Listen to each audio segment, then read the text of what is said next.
جب ہم کسی چیز کی تمنا پالتے ہیں ایک مخصوص مدت ہمیں اس کی سٹرگل کرنی پڑتی ہے، دعا بھی کرتے ہیں، کوشش بھی کرتے ہیں، اس کے لیے جو بھی ہم سے بن پڑے ہم کر گزرتے ہیں، لیکن جب وہ خواہش ہمیں حاصل ہوتی ہے تو ہمیں ایک بڑا عجیب سا احساس ہوتا ہے، ہمیں ایسا سمجھ آتا ہے، ہمیں ایسا دکھائی دیتا ہے کہ اس خواہش کا جو چارم تھا، جو اس خواہش کی فینٹسی تھی، اس خواہش کا حصول ویسا نہیں ہے۔ فار ایگزامپل، کسی انسان سے محبت ہو جانے کے بعد، کسی عورت کو مرد سے اور مرد کو عورت سے محبت ہو جانے کے بعد، اس انسان کو پانے کی جو تمنا ہے، جو تڑپ ہے، وہ انسان سے کیا کچھ نہیں کرواتی۔ اور اگر کسی طور یہ تمنا پوری ہو جائے تو ایک مخصوص مدت جو کہ سینسٹیو ذہنوں کے لیے، اذہان کے لیے، سمجھنے اور سوچنے والے لوگوں کے لیے بہت تھوڑی بھی ہو سکتی ہے، ان کے لیے ایک بڑا عجیب احساس لے کے آتی ہے کہ یہ وہ انسان نہیں تھا، یہ ویسا انسان نہیں تھا جس کی تمنا ہم کر رہے تھے۔ پھر ایک اور چکر شروع ہوتا ہے کہ جیسے ہی کسی تمنا کا حصول ہم تک پہنچتا ہے،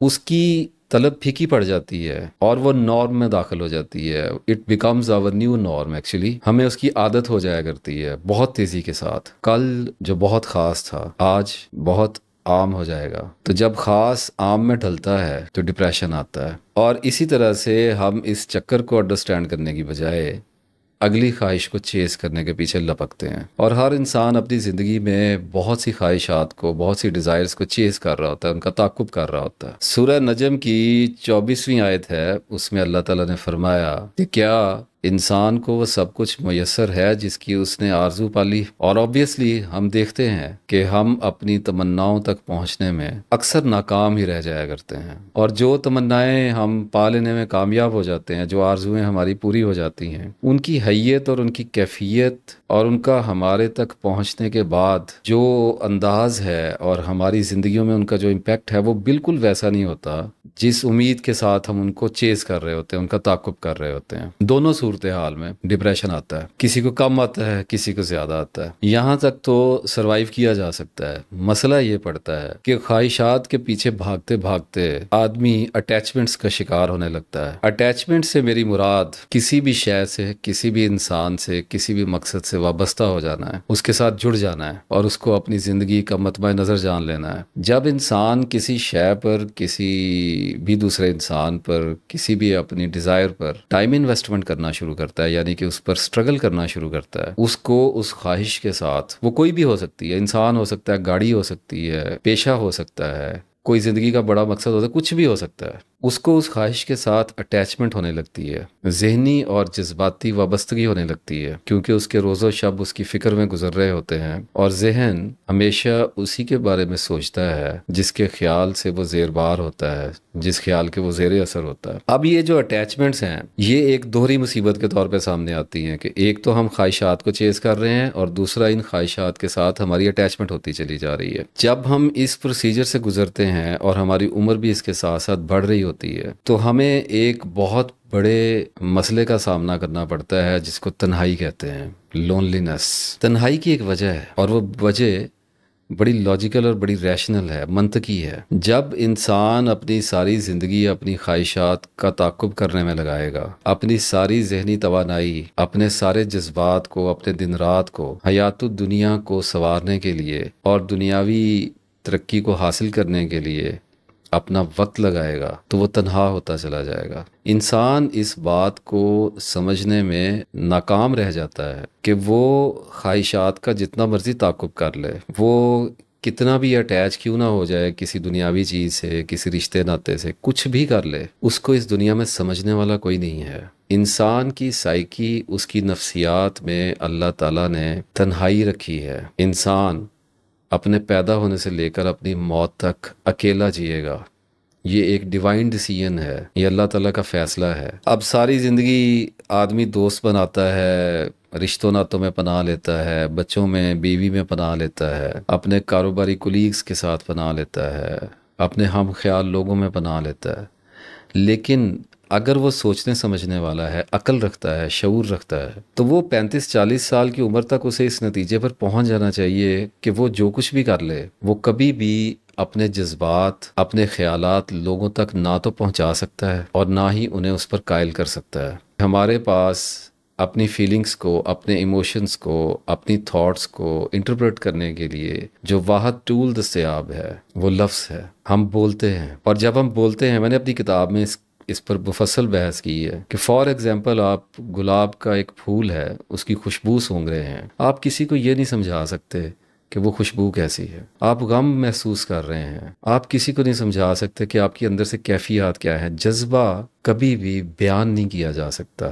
یہی وہ وجہ ہے کہ جب ہم اپنے جذبات کو بیان کرتے ہیں تو انہیں مسخ کر دیتے ہیں، کیونکہ ان کی انٹرپریٹیشن کے لیے ہمارے پاس اپنے اپنے مزاجوں، اپنے اپنے علم کے بموجب الفاظ موجود ہوا کرتے ہیں. ہم اپنی زندگیوں میں اپنے بیوی بچوں کے ساتھ، اپنے دوستوں کے ساتھ، رشتہ داروں کے ساتھ، ماں باپ کے ساتھ ہر وقت اپنے آپ کو ایکسپلین کرنے کی کوشش کر رہے ہوتے ہیں، اپنی کلیریفیکیشنز میں مصروف ہوتے ہیں، اپنی انٹرپریٹیشنز میں لگے ہوئے ہوتے ہیں. ہم ہر وقت، ہر لمحہ لوگوں کو اپنے بارے میں بتانا چاہ رہے ہوتے ہیں کہ ہمیں کیسا محسوس ہو رہا ہے، ہم کیا جانتے ہیں، ہم کیا سمجھتے ہیں. ہم اپنے رشتہ ناتوں کو، اپنے سے محبت کرنے والوں کو ایگزاسٹ کر رہے ہیں. بیوی اپنے خاوند کو ایگزاسٹ کر رہی ہے، خاوند اپنی بیوی کو ایگزاسٹ کر رہا ہے، ماں اپنے بچے کو ایگزاسٹ کر رہی ہے، بچہ اپنی ماں کو ایگزاسٹ کر رہا ہے، ٹیچر اسٹوڈنٹ کو ایگزاسٹ کر رہا ہے، اسٹوڈنٹ ٹیچر کو ایگزاسٹ کر رہا ہے. تھکا رہے ہیں ہم ایک دوسرے کو ہر وقت، ہر لمحہ، بول بول کے، باتیں کر کر کے، اپنے مسائل دوسروں سے بیان کر کے اور دوسروں کو بولنے پہ مجبور کر کے، اور ان کے بولنے کے بعد خود اپنے آپ کو جواب میں صفائیاں دینے، وضاحتیں دینے اور اپنا بیان دینے میں مجبور کر کے ہم ایک دوسرے کو ہر لمحہ تھکا رہے ہیں. اور یہ ایک کانفلکٹ ہے، یہ اتنا کمپلیکس ہے کہ اس پر میں کئی گھنٹے بات کر سکتا ہوں. اگر کوئی سوچنے والا، سمجھنے والا، عقل رکھنے والا اس دلدل میں پھنسنے کے بعد، دھنسنے کے بعد غور کرتا ہے تو اسے ایک بات بڑی صاف دکھائی دیتی ہے کہ میں کسی بھی صورت اپنی تنہائی کو دور نہیں کر سکتا. تنہائی کو دور اس لیے نہیں کر سکتا کہ جتنا بھی آپ کسی کو اپنے بارے میں سمجھانے کی کوشش کرتے ہیں یا سمجھنے کی کوشش کرتے ہیں کسی دوسرے کو، صورتحال اور پیچیدہ ہوتی چلی جاتی ہے. یہ باتیں چھوڑیے، یہ عورت مرد کی محبت اور دوستی ناطے، یہ زندگی کی خوبصورتیاں ہیں. اب تنہائی کو ذرا دیکھیے. کبھی آپ اپنے آپ کے ساتھ تجربہ کیجئے کہ آپ کسی اکیلے کمرے میں تنہا بیٹھ جائیے اور بے حس و حرکت ہو کر سامنے کسی دیوار کو دیکھنا شروع کریں اور بس خاموش رہیں. کوئی ذکر نہ کریں، کوئی تسبیح نہ کریں، بس خاموش رہ کے اپنے آپ کو آبزرو کریں. یہ وہ میڈیٹیشن نہیں ہے جو آج کل بہت زیادہ ریکمینڈ کی جا رہی ہے، یہ وہ نہیں ہے. یہ صرف سچ کو جاننے کا ایک طریق ہے، اس کے علاوہ اور کچھ بھی نہیں ہے. آپ اپنے آپ کو تھوڑی دیر کے لیے آبزرو کریں. Can you sit with your self? How long you can sit with your self? آپ اپنے آپ کے ساتھ کتنی دیر تک بغیر کچھ کیے، بغیر کچھ بولے، بغیر کچھ سنے بیٹھ سکتے ہیں اکیلے، without any interruption, without any engagement, inwardly اور آؤٹورڈلی، اندرونی اور بیرونی، دونوں طرف سے مکمل ترین خاموشی کے ساتھ آپ اپنے آپ کے ساتھ کتنی دیر تک بیٹھ سکتے ہیں؟ یہ ایک میئرمنٹ ہے، یہ ایک پروسیجر ہے خود کو دیکھنے کا، تولنے کا، پرکھنے کا کہ آپ کے اندر کتنا ڈپریشن ہے، آپ کے اندر کتنا تناؤ، کتنی بے چینی ہے. جب انسان خود اپنے آپ کے ساتھ تنہائی میں بیٹھتا ہے تو وہ یہ دیکھتا ہے کہ وہ خاموش نہیں بیٹھ سکتا. خاموشی صرف یہ نہیں ہے کہ اس کو بند کر لیا جائے، یہ بھی سائلنٹ ہونا چاہیے. اور جب میں یہ کہتا ہوں کہ یہ سائلنٹ ہونا چاہیے تو اس کا مطلب یہ نہیں ہے کہ اس کے اندر تھاٹ نہیں ہونا چاہیے. دیر از نو پاسبلٹی ایٹ آل کہ مائنڈ تھاٹ لیس اسٹیٹ میں رہے گا. یہ ایک نان سینس ہے، یہ ایک اسپرچل نان سینس ہے. جو لوگ یہ کہتے ہیں کہ تھاٹ لیس اسٹیٹ ایگزسٹ کرتی ہے، کوئی تھاٹ لیس اسٹیٹ ایگزسٹ نہیں کرتی. انسان کا ذہن کبھی بھی سوچ کے بغیر زندہ نہیں رہ سکتا. اور اگر کسی کو لگتا ہے کہ کچھ پریکٹسز کرنے کے بعد، کچھ ایسے معاملات کرنے کے بعد وہ پرسکون ہے اور اسے سوچ نہیں آ رہی ہے، تو یہ بھی ایک سوچ ہی ہے جو اسے یہ بتا رہی ہے کہ وہ سوچوں کے بغیر زندہ ہے. ہم سوچ سے باہر نہیں جا سکتے. تو جب انسان بیٹھتا ہے تنہائی میں اپنے آپ کے ساتھ تو وہ یہ دیکھتا ہے کہ اس کے ذہن میں سوچوں کا طوفان شروع ہو جاتا ہے. اس کا جسم ایسی حرکات کرتا ہے جن سے اس کا تناؤ ظاہر ہونے لگتا ہے. تو یہاں سے اندازہ لگائیے کہ اگر ایک آدمی اپنی کمپنی میں اکیلا نہیں بیٹھ سکتا تو کیا وہ اچھی کمپنی میں؟ کیا اس کی صحبت اچھی ہے؟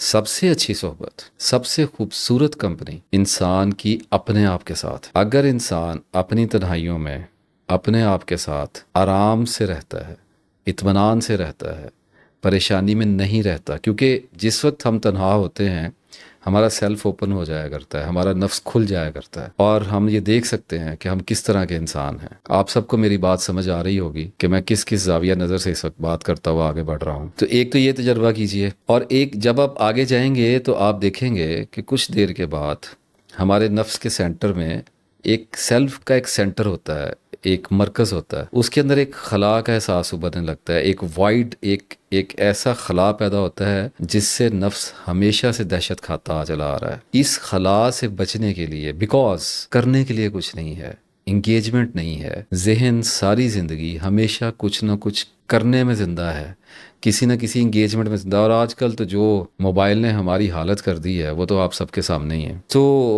وہ خلا کا احساس ابھرے گا، اس خلا کے احساس سے ہول کھا کر انسان رشتوں ناتوں میں پناہ لیتا ہے، انسان دوستیوں میں پناہ لیتا ہے، انسان کاروباروں میں گم ہونا چاہتا ہے، انسان کتابوں میں گم ہونا چاہتا ہے، انسان خیالوں میں گھومنا چاہتا ہے۔ میری بات پر غور کیجئے، کیا آپ کو اس وقت دکھائی دے رہا ہے جو میں آپ کو دکھانے کی کوشش کر رہا ہوں؟ کچھ وقت کے لیے تنہائی میں اپنے آپ کے ساتھ بیٹھیے اور پھر دیکھیے کہ طلب کیا شے ہے، خواہش کیا ہے اور اٹیچمنٹ کیا ہے۔